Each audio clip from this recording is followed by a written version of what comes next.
mota da mataimakin shugaban ƙasa ya bawa wannan ɗan fim ɗin nan wanda yake Adam A. Zango. Saboda haka akwai maganganun da na ina jin yau kwana 2 ko 3 ne na manta. Na ga waɗansu marasa kunya wataƙila cikin yaransa da cikin yaran su 'yan siyasa ɗin, na ga har cikin waɗanda suke ma ba masu da alaƙa da magana, domin ni na yi magana ne akan musulun da malamai suka yi, amma na ga waɗansu ma ba musulmai ba sun sa baki bayan ban yi da su ba.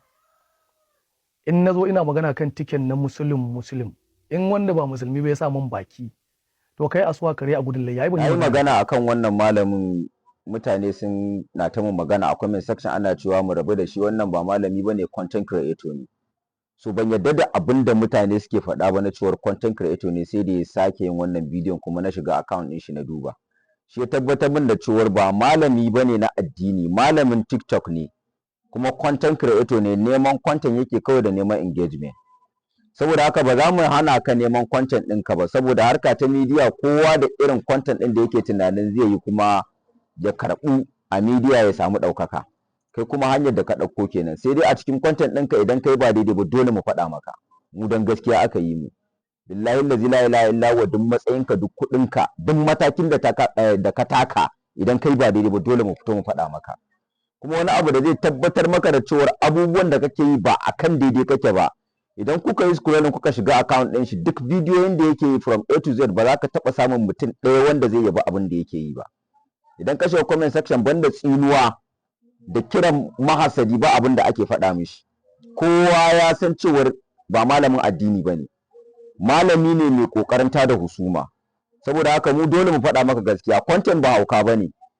Yawwa, akwai mutanen da ya kamata ka dinga taɓa, akwai mutanen da idan ka taɓa, na rantse da Allah, idan aka kama kafafuwanka sai an ɗaga su sama, za a dinga yawo da kai kanka yana ƙasa, upside down. Mu dole mu faɗa maka gaskiya duk matsayinka. Sannan abu na biyu, ka ce ka yi magana akan mota Adamu Zango waye wasu daga cikin yaran Adamu Zango ko kuma yaran Kashi Shatima ko 'yan siyasa ko waye an fito ana zagin ka ana waye. Dole za ka faɗa, kuma yanzu ka fara faɗa, to mu ma yanzu muka fara faɗa maka gaskiya. Kana magana akan wai Christian ya sa maka baki, Christian sun sa maka baki akan maganar da kai, bai kamata su sa maka baki ba. Kai ɗinwa, kai awa. Wannan shi zai tabbatar mana da cewar ba malamin addini bane, malami ne mai kokarin tada husuma.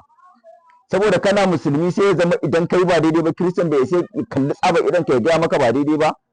Idan ka ce da ya gaya maka ba daidai ba, shi ma ba akan daidai yake ba. ƴan uwanka musulmai da suka ce kai ba daidai ba fa, idan za a samu mutum 100 da suka yi comment a cikin bidiyon ka, babu guda ɗaya da za a samu a ciki wanda zai ce akan daidai kake, kuma gaba ɗayansu musulmai ne.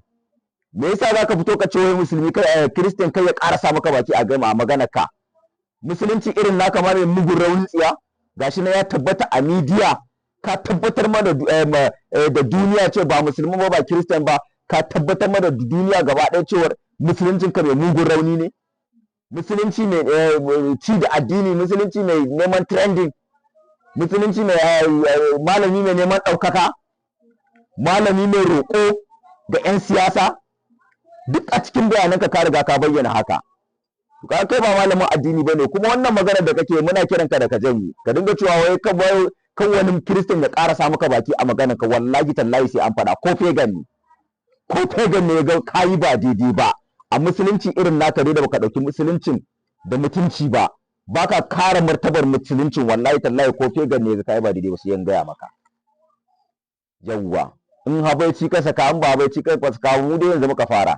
Ka ce bidiyoyin da muka yi maka sai ka yi sama da guda 100 na martani, idan ka yi 100 za mu yi 1000, idan ka yi 1000 billahi lalli za mu yi miliyan. Mu da ma content creators ne, idan ka ga mun ci mun sha media ta bamu, da mu da kai za mu ga wanda ya fasa.